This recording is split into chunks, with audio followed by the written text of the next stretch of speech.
Restaurant bar liability for intoxicated patrons who harm third parties at common law through today. In this documentary, I will talk about how liability is placed for the injuries of third parties and how it has changed since common law. I will also be discussing how and when these laws began to change and if they've had a positive or a negative impact on the relevant industry. Back in the 18th century, laws were created to assign liability to someone who was injured by an intoxicated person from a restaurant or a bar. A law that was created is called dram shop laws.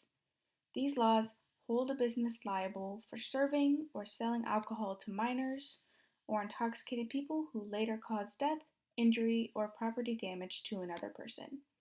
According to common law, if a person got intoxicated and caused injuries to a third party or committed a crime, then that person would be held liable for their actions.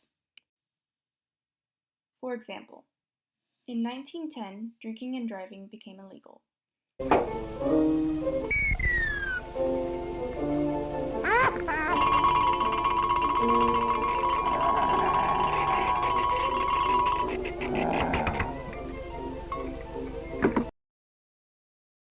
Since it became a law, more people find other people and other things to place blame on besides themselves, which may include restaurant workers or bartenders.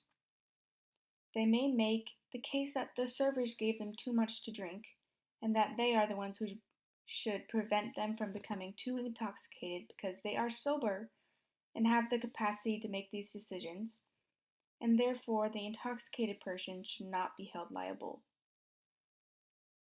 When drunk driving laws, and eventually prohibition, became law, it was very difficult to enforce these laws. Since there are now legal expectations, there is liability that can be placed. I think the making of this law showed a huge change in the legal laws on liability for intoxicated people on third parties because this law created now has the ability for placing blame. Drinking grog changes the way you drive and the way you think. Drinking also makes you see things differently, drive dangerously, and make mistakes. Don't drink. Another way we see the dram shop laws changing is in the state of Iowa. Through common law, the establishment was liable for the injuries on the third party because they should have known that the person was intoxicated. This law changed so that the establishment would only be liable if they continued to serve alcohol to someone who was visibly intoxicated.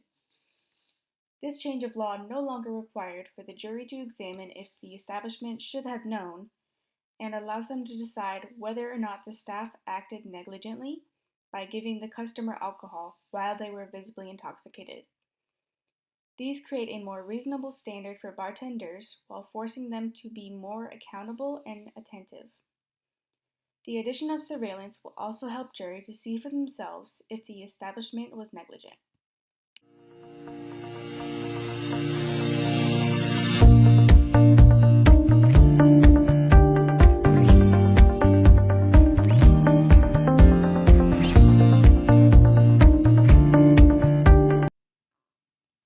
Just like how Iowa is evolving their dram laws, other states are making their own alcohol laws.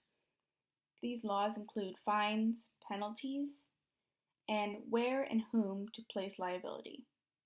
Some states also require liquor liability coverage, which is insurance that helps protect businesses that sell, serve, or distribute alcohol. This insurance can also help to cover claims made against the business.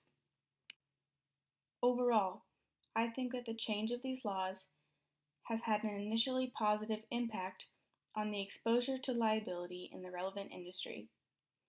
The new laws created provide more clarification about who is liable and provide more protection for the third party, allowing them to receive more damages.